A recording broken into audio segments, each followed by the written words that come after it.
Welcome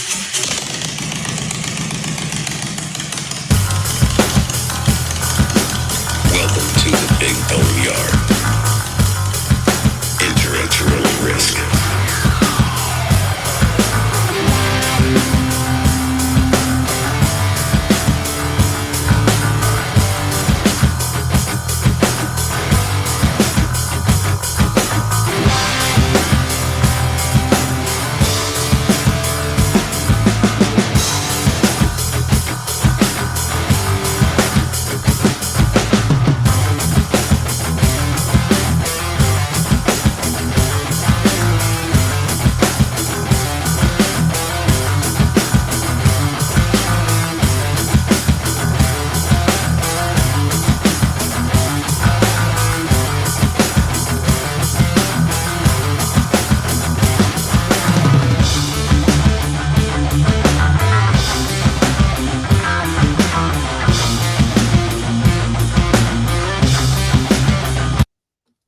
Decided to pursue a career in law because it gives me an opportunity to help people.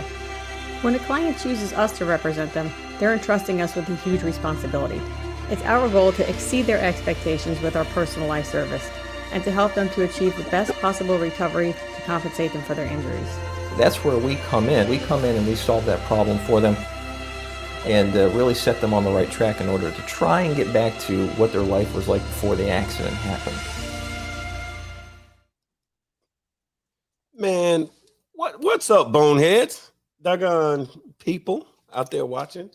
Hey, we ran, I guess a little bit later tonight, because how you say that we ride motorcycles and stuff. We was out there pounding the ground, doing biker shit. But hey, thank y'all very much for joining us here on the Big Bone Yard tonight. As we always say, thank you for taking your time out to join us. But again, we real bikers, so sometimes on a Sunday we out there twisting the throttles and whatnot. You got your boy, I'm Big Bone 1%er. We got Archbishop 1%er, and we are welcoming y'all to the Big Bone Yard. Now, before we get lost too much, we want y'all to know, of course, looks like Uncle Shaggy is going to be jumping in and joining us a little bit later on, and we don't know who else, but yeah, we got stuff to talk about. We got to chop it up about a little something. Foxy Johnson, we see you in the house. Anyway, let me shut up for a minute, because I saw you part of the weekend, not the whole weekend. You know, did a little something today. How was your weekend, brother? Nah, it was all right for the most part. You know what I mean? We got to run around a little bit, you know, hang around your bros and kick it and have a good time. And between that and work, that was about it. Yeah. Word on the street is that you was riding a motorcycle. It had two wheels on it. That's what folks are saying. Yeah, you'd be correct. Shaggy, hey, so. And I just did like 90. I literally did 95 from there to here to be here on time. Hey, look. Fact, I did the same, but my happy ass, I got they had some kind of a thing going on with the cops. First, I thought they were stopping folks, but they had the way I went, whole damn interstate shut down. They had a what do you call that? A fire truck cutting across like 3-4 lanes, and then the cop cars and the other ones. And I'm like, after about 20 minutes or so, I creeped up, asked the cop, hey, I'm on a bike. Can I just go? There's a lady cop. She said, sure, go ahead. Just scoot around everybody. Scooted around everybody, got to the front. And then this one cop started looking at me like I had 3 friggin' heads. And I said, hey, whoa. He started coming toward me. I said, hey, the cop back there, the officer told me to just get out of the way with the motor. That's not what she said. To get out of the way with this motorcycle. I'm taking up space. She said just to go ahead around folks. So he says, who told you that? I said, the lady back there, the officer back there. He goes,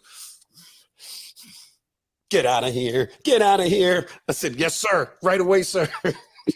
That was like 20-25 minutes into the damn wait, you know? So, right. Yeah, so it had us running. Uncle Shaggy, how you doing, man? Good. How are you guys doing tonight? Yeah, better now. You done came and graced us with your presence and whatnot. Man, how was your weekend, man? It's been busy. It's been a pretty shitty week.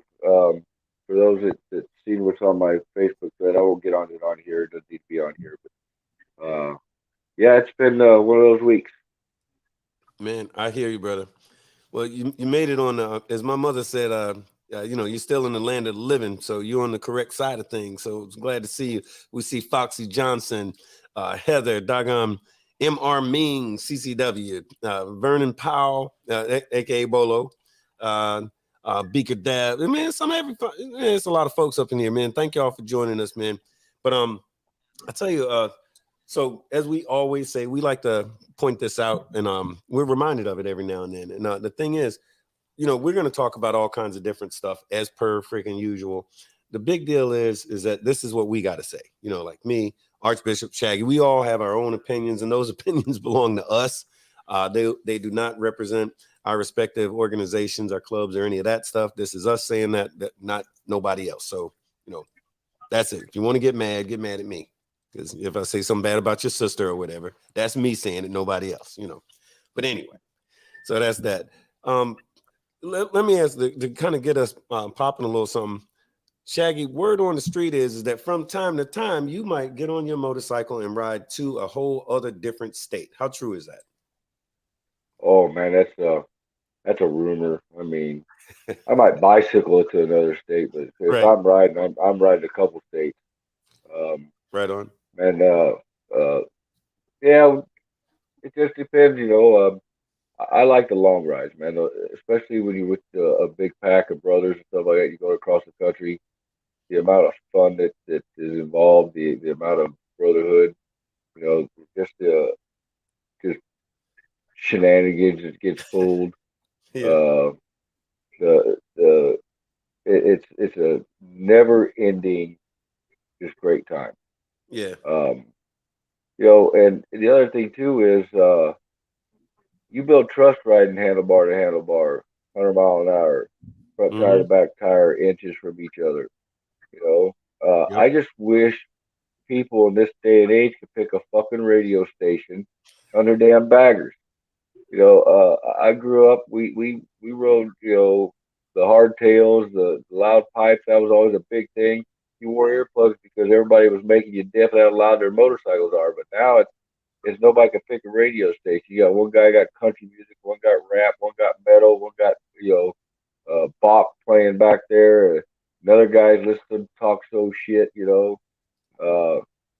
Pick a station, man. God damn. I'm gonna tell you a secret right now. Don't tell nobody. But the way it works on the black side, every biker with a bagger, if he's over 50 years old, he's listening to either Zap or Frankie Beverly and Maze, and he's playing it real loud. That's it. That's the only two things he's allowed to play on the radio, because for some reason that's all they play. Now, younger than that, it might be some of anything. Mm-hmm. AB, you been known to break some state lines quite often. What do you think about that? Like, what's your usual takeaway from breaking state lines? Usually like before the ride, I got to get myself prepared for that ride. I mean, of course you got to go through your bike and make sure everything's like it's supposed to be, but I got to get my mental and my physical together too, because everything got to run consistent. So so I know, usually I know ahead of time what I'm going to do. So, up until that day, I'm basically just getting myself together, whether it's making sure, like usually like a couple of days before time, I usually like drink like a gallon of water a day. Just to make sure I stay hydrated, because I know I'm gonna be out there. Sometimes, it may be hot. You got to, you got your full zone, you got your mic on, you're sitting there talking to everybody or whatever. But that sucker gets hot. Oh yeah, and then it also depending on when you're doing it and where you're doing it. Right. I'll jump in there just a little bit, and we're gonna get right back to it. But that's really what we're talking about tonight. Oh, by the way, Heather said "Computer Love." I stand corrected because she's right. "Computer Love" is definitely one of those 50-year-old black guy songs that. That is my Zap.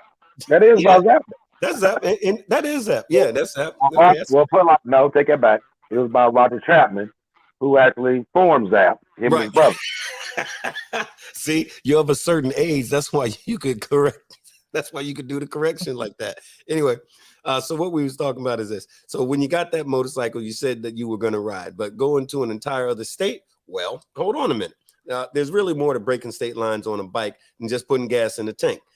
So the idea is that you have to get your body, your mind, and your machine ready to do it. And that's what we're going to figure out a little. We're going to figure out a little something like that tonight. And I guess this is almost one of those things where we could do a top 10 almost. But I guess we could break down, there's your body, there's your mind, there's your bike, body wise. And AB, you actually just said one thing I feel like a lot of people miss. Me and Foxy was talking a few days ago, and she pointed out something. She goes, yeah, man, when you get ready to do them long rides, folks want to drink soda and maybe sometimes some Gatorade and whatnot like that. She's like, what about breaking out some Pedialyte and some pH balanced water? And I'm like, man, that's great. But she was talking about from a health thing. She's like, you don't do that 4 hours into your ride going through Texas in July. You start that 3 days before you even get on the bike. Because if you're going to be on the road for a few days, you got to get right. Like, what you other guys kind are so fucking organized, man. Really? 4 Yeah. days before? Yeah, well, for some folks. Get on and go. Suffer Yeah. the way there, suffer the way back. What kind of stuff do you Usually do? the way back's worse. What kind of aches and pains do you get from not hydrating though? Or do you? I have found if you drink smart water, that smart water with the electrolytes in it, one, it's got a flip top thing on it, so you can use one hand to do it. Two, I went all the way across this country just drinking that smart water. I get a cold one or two cold ones, and I put them in between my windshield and my handlebars, and they'd sit there through the 200 miles or go before the next gas stop, and never got dehydrated, never had the pains. It even helps with hangovers, because we all know how it is, man. We hurry up to get to the run site, sit there and party all weekend, and we stop partying 5 minutes before it kick stands up to go back home. I'll tell you the funniest thing I saw. We was going somewhere one time, and this one bro had his saddlebags. He had a tour pack on the back, but he had his saddlebag set up, ice and beer.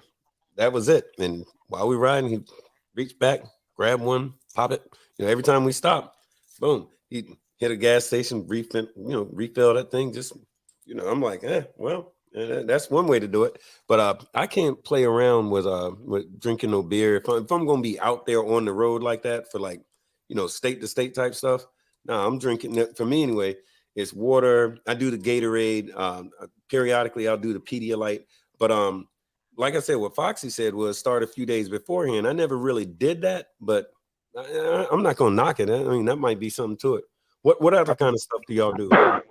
Yeah, I know. I always did. I always drunk a lot of water a couple of days ahead of time, just to get that. Just keep from getting dehydrated. I'll drink a gallon of water, and then I started taking like B12 pills, stuff like that. Stuff that, gonna give me that energy, because I know doing that ride, I know I'm gonna get tired. I know. I sweated the drop of a hat. So, I had to make sure that I was fully hydrated. So that was just some of the stuff that I did, because I already knew ahead of time what was going to happen. Plus, I keep that ibuprofen in the back ready. Oh yeah. Because, this is my shoulder blades, my back. I know that's going to hurt. It's just automatic. I know that's going to happen. That goes with the gray hair, I think. That's what that is. Naturally. If you don't roll for a period of time, then when you riding at a distance, the stuff that happened along the way. About the aches and the pain. Your back gonna hurt. Your ass gonna hurt from sitting in that seat for a long period of time. You know all that. So you try to compensate for that ahead of time before you go, because it's gonna happen if you don't. Facts. And I know one thing I do, man, here I go with Fox again. But she said that because I didn't mention it, but she said it before I said it. She goes, "Oh, all them energy drinks and like that. What I'll do is I'll get them what do they call them? Red Bulls, but that's not for hydration. That's after if I start getting tired or just worn out, I'm going to start hitting them Red Bulls like damn, like nothing to it. I'll go through 2 or 3 of those from depending on which state we're going through. It's not uncommon in 500 miles, I might hit 3, 4 of them, which is not that long, but by the time I get there, I'm all like this, because I got all that damn go-go juice in me. But by the way, if y'all have done some state-to-state riding and you got an opinion about that, go ahead and give us a call. We want to hear what you got to say about it. If any tips, any ideas, stuff that works for you or stuff that has not worked, the phone number is 310-870-8994.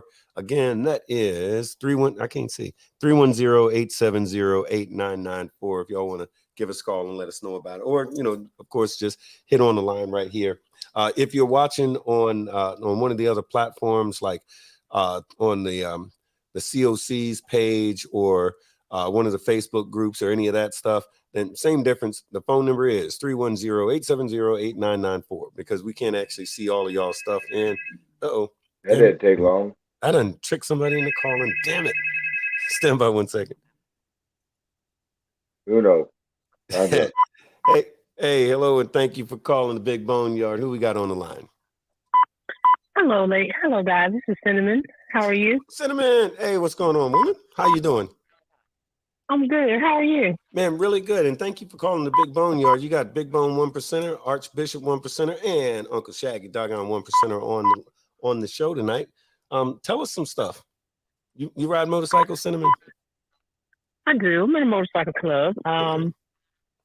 I've been in the same club about 15 years now. And I know for me, when I do long rides, I make sure that I use this stuff called Liquid IV. I think it's much better than Gatorade. It restores the electrolytes. It doesn't have all the salt in it that Gatorade does. So I like to do that. Don't have all the sugar either. Correct. I also freeze fruit, especially going across the bottom of Texas in July and August. That really helps, because it's going to do your electrolytes. It's going to give you the water, and it's going to kind of keep you from not, getting hungry. Because I know a lot of times we'll stop and eat, and then we're tired automatically because we've eaten too much. So fruit mostly is water itself. So that's something else that I've done. I know one thing that I've noticed or that I've learned from experience is I don't really like to ride to try to get to that next stop. But I know last year when I did the Four Corners, what I tried to not do was ride over 10 hours. Okay. Just because, the heat, the crosswind, just all the elements that you go through. Of course, you guys know from going through the mountains and going up and down. I think that's a big factor in itself. Well, let me ask you. So you said it's called Liquid IV? Yes, Amazon.com. Okay, I was just going to ask you. Okay, so Liquid IV, and what do you buy, like a box of it or something like that? Do you keep it cold? Like, yeah, how do you do it? It comes in packs. So what you do is, like a regular bottle of water, you take it, open it, and let it dissolve in there. Shake it up, and you're good to go. Okay. Well, no, that's great for hangovers. Now, and you said you just did when did you do the Four Corners? August of 21. Okay. So for anybody listening, when we say the Four Corners, what we're talking about is a serious cross-country trip. That's where you hit north, south, east, and west, literally the four corners of the United States on your motorcycle. It's you got to take some time out, and for doing something like that, you legitimately have to approach it with, like we're talking about tonight. You got to have your mental right, you have to have your physical right, and you got to have your machine right. So those three things you have to give attention to. But man, yeah. I'll tell you what, Cinnamon, you're all right. I don't care what they said about you. You know, we like you. But but no, Thank you. All right. So look, you done did the Four Corners. So what other little things do you do that nobody knows about that can help somebody if they decide to do like a long ride like that?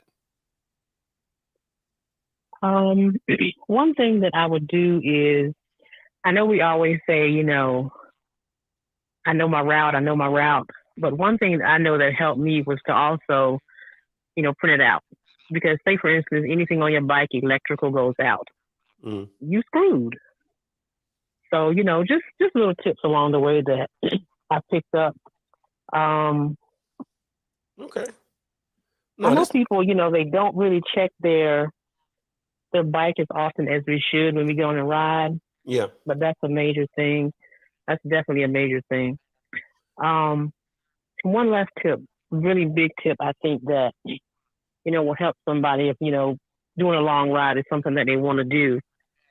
You got to condition your body to do like shorter rides, like, you know, do a 4-hour ride, then do a 6-hour ride, an 8-hour ride, because you can't get on your bike and ride 21 hours if you haven't rode 10 hours.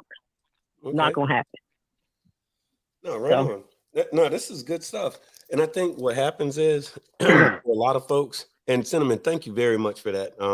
I think what happens a lot of times is that people, they just, you know, they liken riding on that iron like they do a cage or a car, right? And it's not the same. It's not the same. It's a physical undertaking. And stand by, let's see who's calling this. Hey, hello, and thank you for calling the Big Bone Yard. You got doggone Big Bone 1%er, Archbishop 1%er, and Uncle Shaggy 1%er. And who in the whole wide world is calling us right now? I don't know. The line disconnected. Oh, gee. Oh, I'm sorry. Well, thank you for coming back. But yeah, like I was just babbling about the fact that what's really, we have to approach this with making sure it's not like driving a car, you know, where you can shoot from Florida to New York like nothing, from Missouri to California in a car, and there's not a lot of effort in it. It's not the same thing. It is not the same thing on a bike. You really gotta approach that. You gotta have the correct mindset. One thing for well, I won't even say for older folks, anybody who has medicine, that's the thing that people often forget. I've seen guys get in a whole other state and they start talking about, oh, my prescription was not available until Thursday, but we left on Wednesday. So now they're in some weird ass other state trying to figure out if they can find a damn CVS to get some medicine that they really, really need. So, and the thing about that is most times, I know most doctors and most pharmacists, if you communicate with them like, hey, I'm getting ready to leave on this date, and I know I'm not supposed to pick up this medicine until a day or two later, I need it early. Make that call. I mean, because especially if it's a thing that you need, do that. Because if not, you know, you might be in trouble when you get out there on the road and start having issues. And especially if your folks don't know, if you're riding with folks and they don't know what the hell is going on, which, by the way, communicate that too. You know, you got to make sure you're checking all those little boxes. You got to do it because it ain't fun. Yeah, You know what I mean? Yeah, that just goes with planning the ride. I mean, when I say planning a ride, I don't mean to do it 3 days before you leave. So I just think that goes into a checklist that you need. I got you. Chemo Luciano said, Archbishop, wait, you say, I mess it up. What up, dog? What up, dog? That's that up north shit. I can't get it right. Yeah. But nah, that's what's up. So I guess the next thing is, so we're talking about your body and so in general, like, by the way, and we all seen these cats who, you know, they jump on that bike and they're 675 pounds on a Sportster or something crazy like this. I'm not trying to tell anybody to do the Arnold Schwarzenegger or anything like that. But if you're going to be riding a motorcycle for real, it might not hurt. If you're talking about doing it, especially cross, you know, breaking state lines and whatnot, you might want to give your bike a break and your body a break by, you know, trying to shed a few lbs, trying to be a little healthier. Because this is, again, it's not for the faint of heart. And you know, being out there, if you carrying an extra 150, 200 pounds, then the elements are going to play havoc with you. That's something that you got to consider that stuff, you know, you just got to think about it. I'm just saying, you know, just a thing. Definitely. Okay. So, a hardcore ground pounding, soft tail riding, 20-inch ape hanger riding, what percent are going to kick in here? This is awful touchy feely. God damn. Check it out. Yeah, it is. If you ride your motorcycle like clubbers are supposed to, like what percenters are supposed to. Your body should already be one condition. Two, um, man, you guys are organized and squared away. Checklist this and bananas and potassium and mustard packs and fucking pickles. And look, it's about the ride. If you're enjoying what you do and you love this lifestyle with what you do, your routine is going to play into your entire ride. How you live at home is going to play into your entire ride. What I pack literally hours before I leave, and I always forget shit. Um, I could have a checklist and would forget it. But the most important thing you could do is hydrate at the gas stations you stop at. Take hydration with you and hydrate during the trip. Um, I don't have a cup holder or anything like that, but I have a place where I can get the water bottle pretty quickly. You know, these gas tanks get anywhere from 160 to 250, 300 miles. I hear guys are getting these days, but stop often. If you feel like you feeling fatigued, stop off. Secondly, if you really want to get your body in shape, take your windshield off and ride for about a month or two without your windshield. Your body will feel so in shape, it's unbelievable.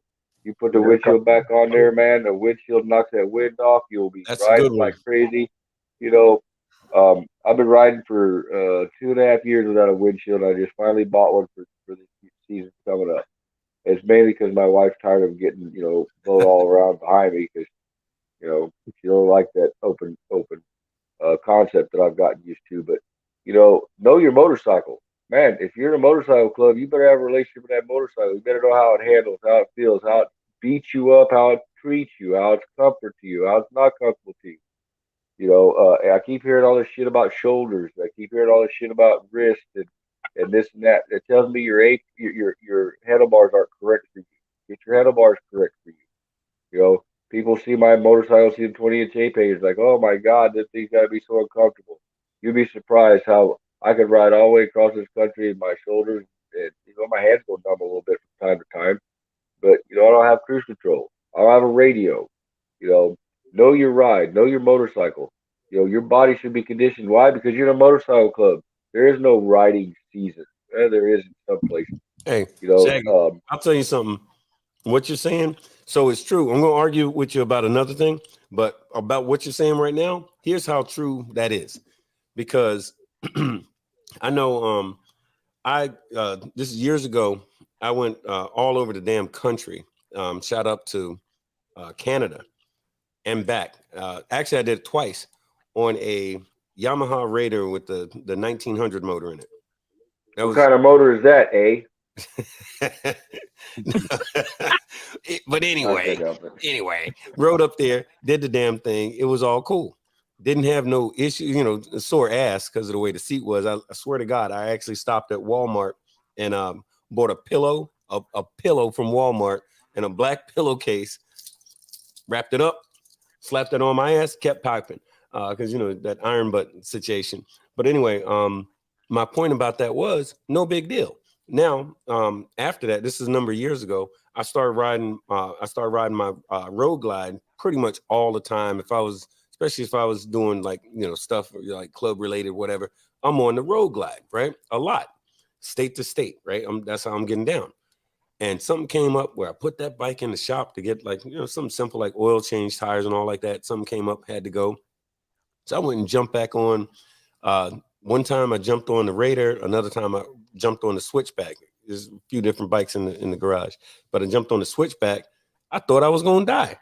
I jumped on the Raider. I thought someone was trying to kill me. I thought the bike was trying to kill me. I'm like, what in the hell? I rode this motherfucker to Canada. What in the hell? But long story short, I got conditioned to the bike that I was riding all the time. And you don't really think about that, but that's what happens. If you get conditioned with your bike and you get everything set up right, it's going to be a hell of a lot smoother. So what you're saying there is true. But I got to go back to the health thing. I really do think that, and you're right, it's a lot of guys, we all know them, them 300, 400 pound dudes is doing their thing. And you're right. But still, anybody out there riding a motorcycle, I would suggest that you try to get healthy. whether you're a biker or not, it's good to be healthy, you know. But if you're doing this shit, kind of helps. But anyway, you know, I'll shut up about that. AB, you kind of tapped on a little earlier. You was talking about the mental.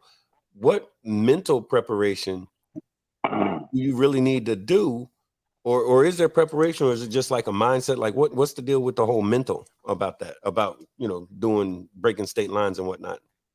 No, I was just I was just more talking about the overall mindset. Like you getting ready for this ride. You know what I mean? It's a little bit more than just jumping on and just taking off. You know what I mean? And then too, it depends on where you're at. You know what I mean? Whether you're riding at night as opposed to during the day. You know, at nighttime you a lot more aware of stuff. You know what I mean? You pay attention to a lot more. You know, stuff jump out on the road, whatever. You know what I mean? Like I said, you just got to try to focus on what it is that you're doing. What it is you're doing. Point A to point B. I don't know about everybody else, but I kind of map it out in my mind how I'm going. You know what I mean? So where, like especially if it's somewhere that I've been to numerous times, it's certain spots that I see as I'm going down the road, and I know like, okay, I'm 3/4 of the way there. I'm halfway there. I know when I pass this place here, I'm only such amount away. You know what I mean? Right. It's just different stuff that I do on the road. And some of it may sound goofy as hell, but for me, it works. You know what I mean? It's all a part of me, you know, acclimating myself to where I'm going. You know what I mean? Yeah. Just to get my head right. Just mental conditioning. Right. I mean, because you know, most of the time when you out there riding, what are you doing? You ain't even. A lot of times you ain't even thinking about just riding. You thinking about everything else is going on. You know, Right. you family life, kids, job. You thinking about a little bit of everything. Even True. with the loud music, half the time you just playing that out anyway. You know what I mean? So you just like I said, I try to get them all in tune with each other. You know what I mean? Okay. I get my mind right. I got my body right. My bike, I don't rode my bike so much that I know I know exactly what that bike's going to do. You know, if I hear something out the way, I know something's wrong. You know what I mean? If it feels a Gotcha. certain Like way, you can actually hear it in the bike because you've been on it so much. right? Because I don't rode it so much that I know what she gonna do. Right. By the way, Man, it has a relationship with his motorcycle. That's exactly what it is. Quick question, then I'm going to introduce our next caller. But real quick, like everybody's got, like real bikers, we have a tendency to name our motorcycles. Archbishop, what's your bike's name? Lolita. Lolita. All right. I actually knew that, but you know. Anyway, Lolita. Hey, Shaggy, what's your bike's name, man? Can't tell that. Okay, fair enough. I can't tell that. I got more than one. But I'll tell you, my main bitch. That's what you guys do over there, man. You can't just take one. You got to have all of them, like all these responsibilities. Yo, I'll tell you, you can't maintain a single one of them.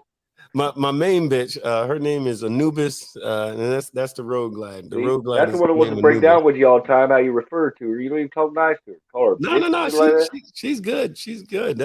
Wait. Hold on, let me look on my show. That's my bottom bitch. You know, she got the with a 103. With a 103.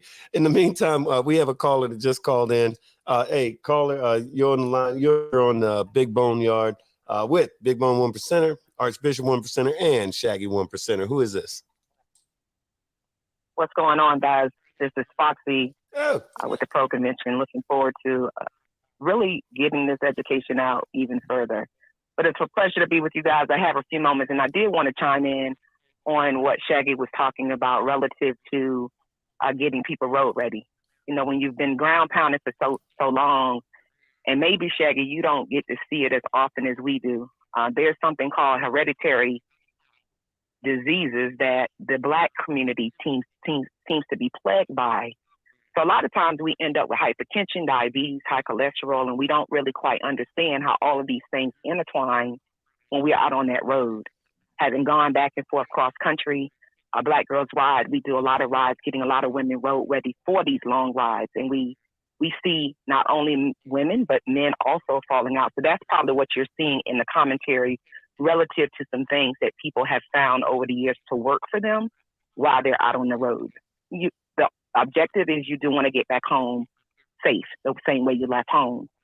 But when you look at getting road ready, there's an element called finances that you need to incorporate into this as well. You don't wake up on a Saturday and say you're going to ride cross country. Now, you guys that are in dominant clubs, 1% clubs, it very well may be financially, you may be taken care of. For those that are not, that are in other clubs, if their bike breaks down, depending on how they're traveling, because if you're going high elevation and you got motor work and you don't realize how elevation plays into that motor work, you may find that you got major engine problems. We've seen people take those trips. They don't plan properly, don't really look at the route that they're taking, get that motor work done, and hit those Dakotas, Colorado, Idaho, and now they're in the shop being told they need a whole new bike because they just blew their engine. Okay. That's called financial. Okay. So that's one so element. Along with your mind, your body, and preparation, make sure your finances in order. If you're doing a long trip, also plan your maintenance ahead so that it's not a last minute thing. And now when you pull it into the shop, you get hit with the higher prices because they know that you need your bike back on the road. Try to go ahead and plan that in advance because you should already know your route. So always know where you could potentially go if you have to have a service issue. Okay, so that's a good. So what we were really looking at was we were talking about your body, your mind, and the machine, but finances. Lord knows that absolutely, because this stuff ain't free. So that's a super good point. By the way, Prophet pointed out. Y'all know Prophet. Prophet was saying bananas. Learn to eat bananas, and I think that's that's got to be what is that? A potassium thing, right? They tell us that in the military. Yeah, that's your potassium punch. Yeah, that's definitely your potassium punch. I always drop the ball on that. I used to, no kidding. This is way back in the when I was in the Marine Corps. They actually had a pill that was a potassium pill, and I used to take it because I was horrible about doing the vegetables, no problem, but the fruits I was real bad on that. Specifically bananas because I never really liked them. But my corpsman used to always keep those when we was out and about, especially like in the desert and stuff like that. He gave me these pills, but that's what it was for. And I never understood why that was so important, but he was adamant about it. Like, here, eat this, take that. There's one thing I want to kind of chime in here on some of the things she said. She hit some very good points, with the money and stuff like that. Yeah, this shit ain't free. Oh, it's expensive. And when it comes to engine work and stuff like that, I can't tell you how many times I've worked on somebody's bike and they said they're going to go on a trip, and I tell them, look, you need to get a tuner or you need to carry some jets with you, especially when you hit the higher and low elevation, stuff like that. But, that's all very important. But a lot of what she just said about the black side having some of the medical things, the hereditary stuff like that, I understand it very well. Believe it or not, a lot of us that are half this and half that and half this, we're all mutts here in the United States. I don't think anybody's pure anymore. But you got to know your body. But the point you're making about the riding and stuff like that, prepare yourself. I'm going to hit on a topic real quick, and I mean it's the gut punch about this lifestyle. One, it ain't for everybody. Two, in order to be a part of this lifestyle, there's some very, very strong and very powerful strengths you must have internally.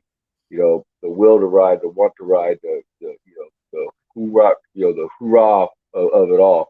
And then finally, especially with the clubbers, I don't do real well reaching out to the motorcycle enthusiasts or the bikers or the civilians or the rubs or whatever all these people got. But if you're wearing that MC and you're wearing those patches and you're flying colors and stuff like that, you learn a lot of that, or should be learning a lot of that longevity, a lot of that it's kind of like, in the military, when you first start running for the first time, 3 days a week, mile and a half, 5 miles, whatever, you got to build that stamina up, right? And they're prospecting and hanging around. You should be building that stamina up because, when the boss says, hey, let's go, I'm not going to ask you, how far have you ever ridden in your life? You should have already been asked those questions. It's going to be, we're getting on here. We got 6-8 states to roll, or we got 10 states to roll. Or we got 30 miles to roll. Um, it's all part of that esprit de corps of the rites of passage and learning your ways to go. I think it's a great topic of what we're talking about. These things are all always hindsight for me when I come back from a trip going, should have done that. Yep, should have done that. Should have had that road soda. Yeah. Probably should have drank that, or probably should have smoked that. Probably should have did that or did that. But you know what? It's all part of the trip. Um, Most of all, if you don't know your body, I mean, you know your motorcycle and your body, everything else will come into place. Um, those are things when you come to this lifestyle. If you don't already know, we can't teach you, because you'd always take a horse to the trough. You can't make him drink, right? Yeah. I could tell prospects all day long. Check your motorcycle out. These are 6 safety things you need to make sure they're on there. Hey, make sure that you're riding every day to condition yourself, because we're going to be hitting some long nationals. Make sure you take care of your finances. Make sure, because I can't pay for both of us. Yeah. Yeah. And Yeah. Yeah. the chapter ain't gonna pay for it. I mean, unless it's just downright got to. But these are the important things that should be going on when you come into this lifestyle. Hanging around, prospecting, shit like that should be conditioning you for being a member. Which is, Yeah. at any given time, that 911 goes out, or somebody's passed away, or somebody's in, there's a party going on. All that's part of that conditioning prior to getting to the level that we're at here, where, hey, at any given moment, the 3 of us can get a phone call, and if it's being a blacked out SUV or being on a motorcycle, it's 19 hours nonstop till we get there. No, I think, you know what, and that's the thing. I think what happens to and I'm speaking about, novice or people that are new to this lifestyle or any of that, is a whole lot of stuff that they might not really appreciate on day one. Don't get me wrong, they're gonna learn. You're definitely gonna learn. And the goal of this thing is to help some folks kind of miss some of the drama, So hey, take it from us, so you don't have to go through all of that extra stuff. Hey, give us about 30 seconds, folks. We're gonna go ahead and what's that expression? We're gonna get a word from our sponsor. That always sounds funny when I say that. But anyway, Commercial break. hey, I'll tell you what, give me a second. We're gonna go ahead and do a quick word from our sponsor. We'll be right back. I decided to pursue a career in law because it gives me an opportunity to help people. When a client chooses us to represent them, they're entrusting us with a huge responsibility. It's our goal to exceed their expectations with our personalized service and to help them to achieve the best possible recovery to compensate them for their injuries. That's where we come in. We come in and we have solve that commercial breaks problem now for them, and really set them on the right track in order to try and get back to what their life was like before the accident happened. And we're right back. See, that was like magic. But yeah, but no, I So, think, Big Bone, yes, sir. one of the things I want to kind of put myself out there on is this conditioning, right? So when I joined the club 22 years ago, I was riding with some guys Yeah, 20, 25 years older than me. These guys were hitting the pavement hard. yeah, They had yeah, Evos, and I think one guy had a twin cam, and one guy had a panhead, and another guy had a shovel. Well, all of them, I had a 4-speed 1973 kick only rigid iron head. All yep, right. Top speed, maybe 70, 75 mile an hour, maybe. yep, Um, yep, yep, and I had literally had ridden since a teenager. Now I'm 22, 23 years old, and I get on this motorcycle and just basically figured out the basics of what I remember as a kid. And now I'm a prospect riding these packs. yep, There were times where I had that bike, literally, I have got the throttle pulled as far as it could go, reached over, grabbed some more throttle, pulled it back just to be able to see the back of the pack. And the bike is doing the vibration thing the whole way, right? No windshield. It's a right. rigid. I might have been young, They but hated you. They it, hate you. it, it beat the living shit out of me and Yeah, wore me out. Like 250 miles, you would have thought I'd run 1,000. right. But by the end of prospecting, riding 1,000 miles on that bike. I might have got off and pissed blood, but I made it and I was still, awake. So I sound like a dick when I say this, but the thing is, I hope if any prospects out there, don't listen to this, because guess what? Prospecting is supposed to be hard. It's not supposed to be easy, So I actually like it when I hear prospects telling me horror stories about what happened to them during that year or 2 years or however long it was, right? Let me throw this out here real quick. Pastor Troy said, which is a good thing. Pastor said, everybody take some time to smash the like button. If you haven't subscribed before, definitely do that, and definitely share this with everybody you know. And doggone Prophet, who is definitely dropping some knowledge on us tonight, says the most important item I have on my bike for any ride is a tourniquet. So we didn't even get into that. Like, what if somebody gets busted up? So I'll take it a little step further. And I think we may have talked about this before, but somebody needs to carry a first aid kit. Tourniquet is super important. And Foxy was saying zip ties. So a tourniquet, zip ties, a first aid kit. These are the sort of things, nobody wants to leave hoping to get in some kind of an accident or fall down and go boom or whatever. But God forbid you do, you want to have some ability to reduce to reduce the damage, or to at least maintain yourself, some basic first aid type stuff, because depending on where you are, it might take a minute for somebody to get to you.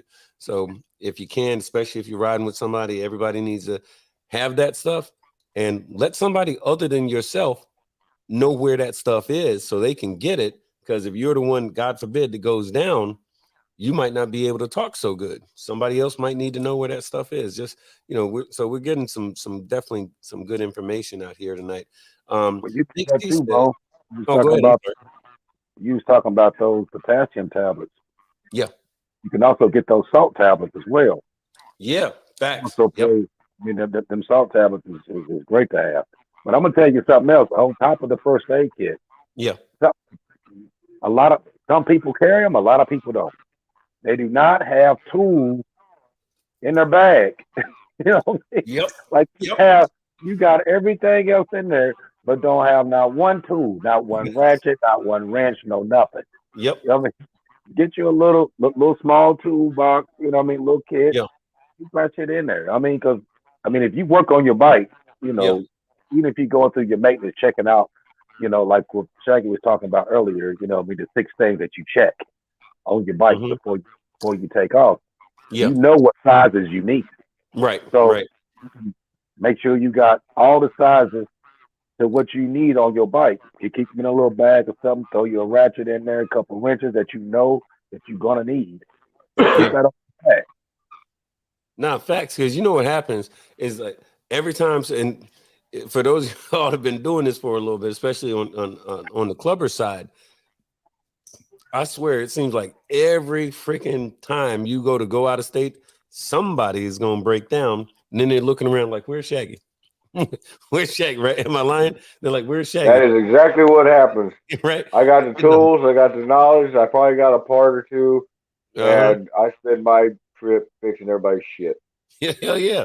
It always happens. But, like, what if Shaggy ain't there? Yeah, exactly. AB, that's the gospel. That's one of them what we call gems that he just dropped.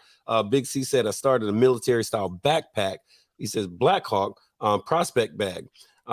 Built on it as new needs came up. I didn't think of a canteen bag on it, but it's basically medical to Matchbox cars. Then let's see here. Yippin' Yehoy. One knee dragger says, "That's right, Shaggy. Embrace the suck." So we got some folks that saying some stuff. Mikey Jones says, "Salute Bone, Art, Shaggy. I'll watch some today, but but all in the morning. Keep up the good word. Okay, appreciate it. And Austin Turnbull says, I've never had a bike with a windshield. LOL. Okay. Well, hey, well, he's about condition. One last or not last one, another comment right quick from Soldier from Hard Knocks. He's saying your mindset definitely has to be right. So staying vigilant and in the zone to keep your mind off the long trip, long hours, ass hurting, etc. And that's part of the deal. That's part of the deal. I mean, that stuff comes up all the time. So I guess we hit on a few good subjects. So there's your physical, there's your mental, there's the bike, and then what did she say? And then the financial, monetary. Yeah, the monetary. And I think But then all of there's those things are good story ones. time. So what? There's story time. Story time. It's absolutely story time. Go Yeah, ahead, we're gonna I'm talk ready. about this. So Archbishop hit on it. Hey, the tools, the this, the that. First off, if you're in them baggers and you got them little bitty tour packs, it looks cool, but you're retarded. Get rid of that damn thing. Put you a tour pack on there where you carry something. Oh, by the way, your saddlebags are for carrying your shit, not your prospects carrying your shit and everybody else carrying your shit because you got 12-inch speakers in your bags. Yes, I work on a lot of bikes like this. Secondly, I love that we're talking about this because, yeah, nobody carries tools now because bikes are a lot more reliable. They don't leak. They don't break down as much. Breakdowns are very, very rare. Uh, but let me tell you a story about back in the day. Okay, back in the day, we had all junk. Most of us was poor. Um, we were just learning, this science called motorcycle clubbing. And one thing I always learned from the military is I carried plenty of underwear and plenty of socks. Shirt, not so much. Pants, not so much. If I could strap on 2 pairs of boots, I would because as a prospect and even as a brother, sometimes you always show up in the shittiest of conditions, which is about 2 feet of mud and it's always raining. But I carried more parts, more tools, more oil, back in the day in leather flimsy saddlebags. And, a very well known one percenter told me one time the death of Brotherhood was the evolution motor. Because that evolution motor didn't break down as much, it was reliable as a tank, right? I was on a wired head. I was around guys with shovel heads, shit like that. And we'd break down, and there was many times we would break down, typically about 10 miles outside of town. We'd break down and we'd be walking up and down the side of the road. You would be surprised at what the shoulders used to supply you. Now they keep them clean. You can't hardly find shit on the side of the road. No nuts and bolts, washers, coat hanger, what have you. I get to have I had a brother's carburetor fall off his motorcycle in the Chicago tollway coming on 94 coming into Wisconsin. It was the greatest shit ever because he just ridden this shovel head from Wisconsin, and the only breakdown we're going through the toll booth. So there's 25 of us, and then the Illinois State Patrol starts showing up because they're trying to figure out why all these bikers are in the toll booth walking up and down looking for something we can do to, wire tie that thing back on. But back in the day, we didn't carry a whole lot of clothes with us. We didn't carry a whole lot of something to drink or something to eat. We carried parts. We carried, I had points and flyweights, so I carried a bunch of springs for the flyweights in my pocket. Wait, you talking about flyweights like for fishing? No, like for your points, like your timing, okay, your okay, forward, your advance, and the nose cone. Yeah, gotcha. Yeah. We carried lots of 50 and 60 weight, lots of 90 weight. We carried Allen wrenches. We carried, everything from a 3/8 all the way up to, a 1 inch. We carried crescent wrenches, screwdrivers, flathead and star tip. You carried razor blades with you. You carried wiring with you. I mean, it was crazy. You carried whatever extra parts, especially the old bikes, carry extra,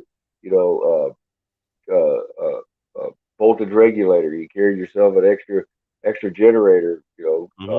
They had no fancy skaters and shit like that back then. Yeah. You carried extra points, plugs, sometimes wires, an extra coil. Wow. It all takes up space. How much? Where could you put all of this stuff? Because that's a lot of stuff. you have to be very creative with getting it in there. Plus, about 10 pairs of socks, about 10 pair of underwear, and an extra pair of boots. Yeah, I'll tell you. So my thing was, along with carrying whatever else they told me to carry, they promised me damn near death if I didn't have this one particular brother was duct tape. If I don't give a damn if it was, we call it snitch lipstick. Duct tape. Say what you call it? What? Snitch lipstick. Yeah, apparently, but I had to have it all the time. And look, here's the funny thing: we used it all the time. Destruction Nation says Uncle Archbishop with the I don't even know what you call that emoji with the arm like this, that thing. So that's Uncle Archbishop from Destruction Nation. You don't know nothing about that. Look, I'm slow. I'm trying to be cool. I'm trying to be cool. Austin said he's never crossed state lines, and the biggest reason is financial reasons.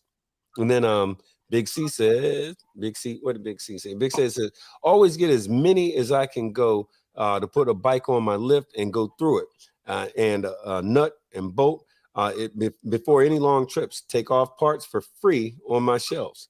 So okay, that's how you getting down.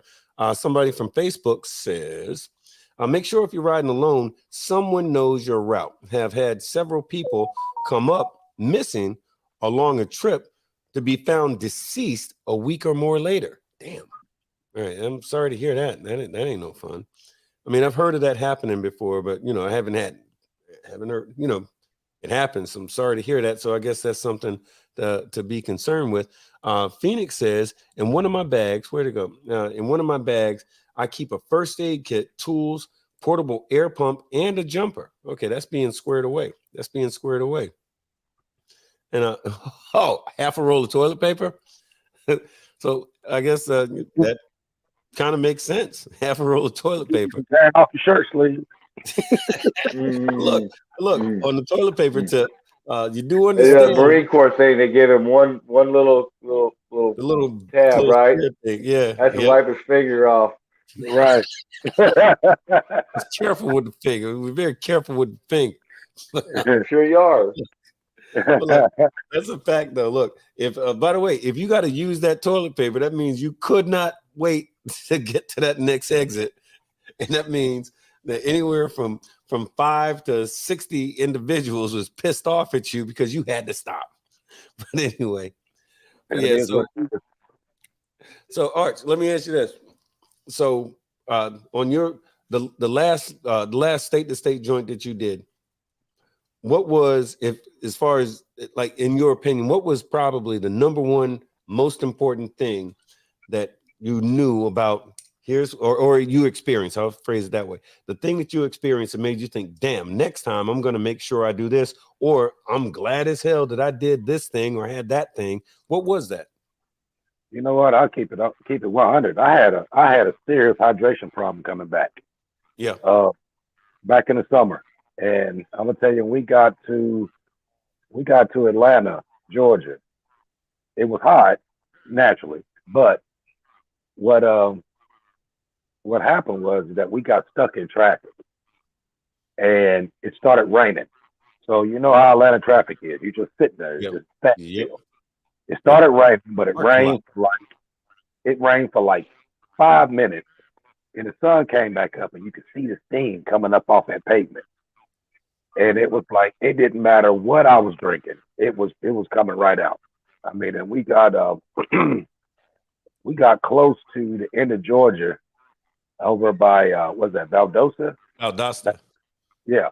Man, we got there, man. I thought I was about to pass out. Yeah. I mean, I had to pull over. I mean, I was sitting there, I was splashing water in my face.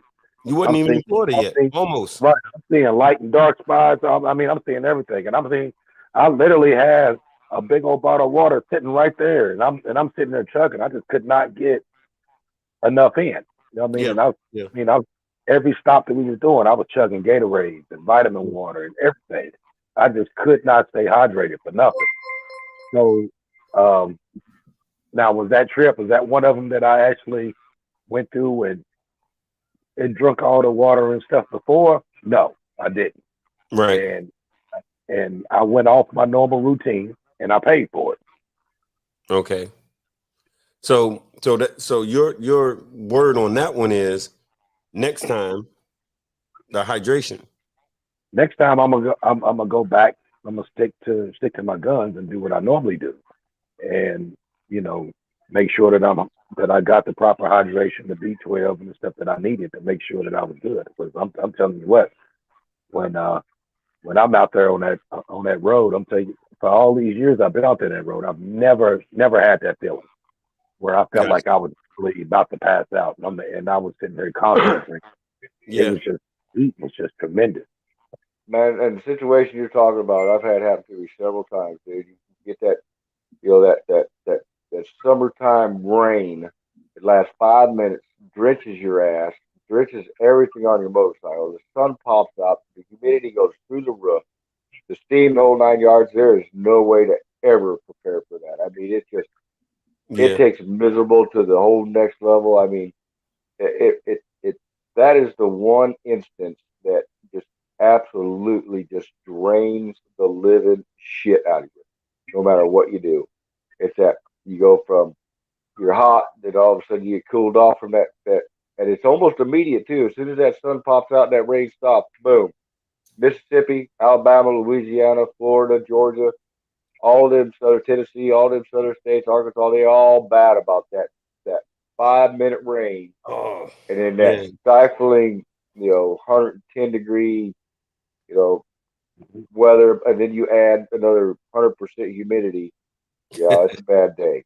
Stop talking about Florida, man. Why are you doing that? But no, look, that's true though, because so like my takeaway, not takeaway, but the thing is, it keeps happening, and it's going to happen as long as I'm on two wheels. I imagine everybody knows about this. You leave, you check the weather, man, it looks great where you are, but you're going somewhere else. And you get there and the skies open up and the temperature drops 15, 20 degrees. And now you're wet and cold and it just gets nasty. And then the sun goes down and it gets colder and you're wet and you're cold and all like that. So my thing is in regard to the preparing for the ride thing.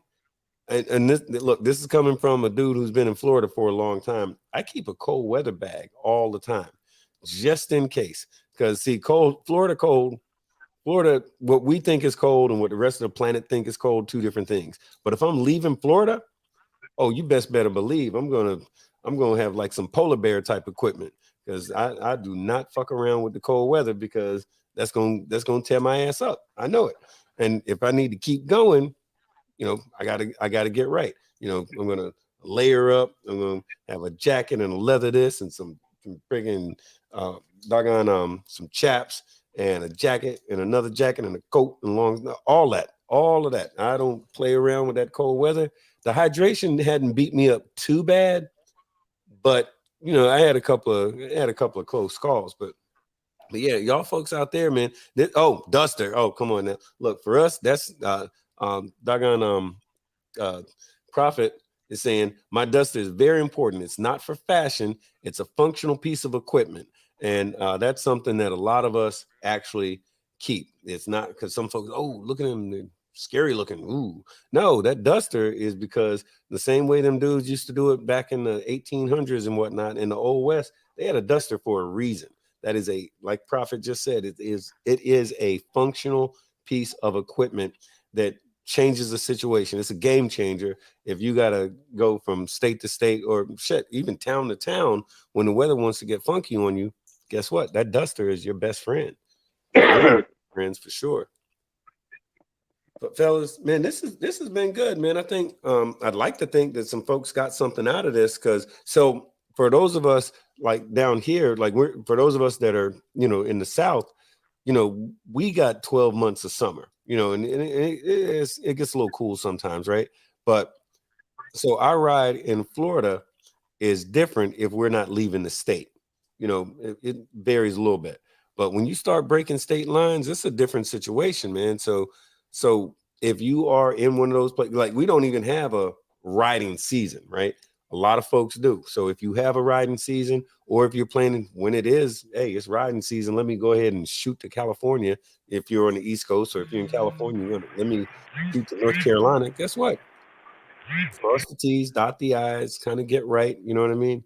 It would be cool if everybody get out there, pound the ground, and get back where you came from, without being dead. And that's always a good thing. Mm-hmm. But yeah, because before I came down here, I lived in Ohio. right. And Yep. Shaggy know this for being fact. Your riding season was only from, probably the end of April, beginning of May to like October. After then, you ain't out there riding no more. I mean, I remember one time we rode from came down south, and down here it was like 85 degrees. And we got back and hit the Ohio line towards Cincinnati, Ohio. It was an inch of snow on the ground that we ride, and we still got another 2 hours before we get home, and it's Yeah. snowing like hell out. You know what I mean? So, but that just tells you though, just that little, that change of climate. You know what I mean? And then as you're Yeah. going, of course, when you ride in the mountains is a lot cooler than you are if you ride on the flat. You know what I mean? Yeah. So you got to prepare for those temperature fluctuations, and also you got to, like I said, you didn't look, but you got to look ahead what you about to ride into. It ain't Oh always yeah. about Yep. where you started from, but you got to see what it's like on the other side where you're supposed to be going to, what it's looking like over there, and what you're going to run into along the way. Well, you know what? Yeah, another thing we like to follow too is, once they start throwing that salt on the ground and shit like that, salt is Yeah. the world's worst thing to a motorcycle or any vehicle as it is. But Mhm. a lot of guys, man, it's time they throw the salt down to the very first good couple rains anyway, wash that shit off the road. But hey, just ride. I ride like it's 40 something degrees outside. That's my kind of weather to ride in. You know, uh, the coldest I've ridden is probably about 17, 18 degrees, and I don't recommend it. I was young when I did it. I won't do it now. That part. Gotta have your limit and stick with it, man. Usually Yeah. below 32, I'm not doing it. If you ever get a chance, Google the wind chart for wind on a motorcycle, and you'll figure out real quick. At 32 degrees, it's like negative. I think it's like -2 or -20 degrees, something like that, Yeah. with the wind chill on you. So Oh you gotta yeah. dress for that shit. Oh yeah. I was in Minot, North Dakota, up there with Pac, a couple of times. Last year, October, I'm up there, and I flew in and like, hey, don't worry, we got a bike for you and everything. So I get up there, and he called me on the phone and said, where are you? I said, I'm at baggage claim, getting my bags. I said, where are you? He said, look behind you. It's a small airport. I didn't realize how small the airport was. He said, look behind you. I look behind, I see some motorcycles out front. We got a bike for you and everything. I go to the little doors that, they open up like that. The doors open up, and I felt this cold gust of wind. And I said, oh, they must have like some compressed or pushed air, because that's why I'm feeling this cold weather. And I took 2 steps, and it dropped like 50 fucking degrees. And I'm like, what the hell? And Pac walked up, hey, we dap it up in that whole thing. And he goes to give me some keys to a motorcycle. I stepped away like he was like the damn devil. Like, the hell are you trying to give me? He goes, oh, do you want to, motherfucker, show me a car. Show me a car where I can be in and be warm and blah, blah, blah, right? So, and these cats, and I'm looking, my brain is confused because I'm looking at these dudes in North Dakota in October, and they got on, like some, long sleeve shirts, light jacket. And I looked at the phone to double check. It's like 30 degrees. I'm like, the fuck am I seeing right here? But them big polar bear motherfuckers are used to that shit. So I'm like, hey, y'all can have that. Went back in July. It was all good. Then, yeah, they had a bike, pounded the ground out of the damn Great Plains or prairie or whatever the hell they call it out there. Had a great time. But yeah, they're conditioned to that weird shit. I can't fuck with it. But yo, I'll throw this out there too. In regard to like the whole weather thing, or what Dibber said was, our riding season starts the 1st of January and goes until the 31st of December. But see, he's in the UK, and we don't know if he's telling the truth or not. But that's what Dibber says. Dibber says they just ride anyway. But, Dibber ride year round. Yeah. He's saying that's how he gets down. Austin says, I won't touch the bike if it's 25 or colder. Other than that, I'm riding. But yeah, that's what's up. But fellas, but not out of state. Say what? But not out of state. Yeah, well, that's what he's saying. That's what he's saying. He's putting it out like that. But I tell you what, fellas. So this has been, I think, a great topic. I hope some folks got some good stuff out of this. We've been at it for about an hour and 10 minutes, and really, this is the kind of thing. If you're listening to what we're talking about, definitely do this stuff. Like be prepared to go ahead and do your ride. Now, if you're in a club, just do what the hell they tell you to do. But so riding, and look, don't forget to actually enjoy yourself while you're doing these rides. You do it the right way, you're going to have a hell of a good time. You're going to come back, God willing, in one piece with some fantastic stories from the road, because that's what all of this shit is about. All of this shit is about getting on your motorcycle, pounding the ground, fucking with your bros, and coming back to share them stories. It's what we do, like we love it. If you got a minute, if you haven't done it already, hit the like button. We definitely appreciate that. Hit the like button, share this thing with some folks, and let some folks know if you heard something that made sense to you tonight. Definitely share it with some folks. But Archbishop, what if anything you have to say about this shit, sir? Well, about the only thing I could say is that over top of getting yourself together, mentally, physically, make sure your bike is okay.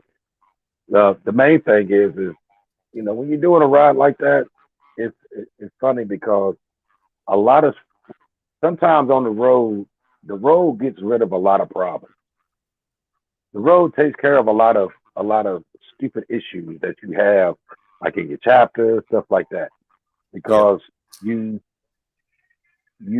tend to form bonds with people that you normally didn't mess with. You know what I mean? When you're out there on the road, you all out there doing the exact same thing. So you're out there riding and you're doing, you out there doing stupid shit and just enjoying the ride, and you enjoyed each other or whatever. And that's where that brotherhood starts building that. Yeah. So you can't build brotherhood in a clubhouse. You build it out there on these roads with your bros. Facts. Going through whatever situation that you're going through, because at that particular time when there's something that's that you're going through it together. Yeah. Which builds those bonds and that strength that you need in your chapter. So just remember, it's more about what you prepare for and what you get out of it in return.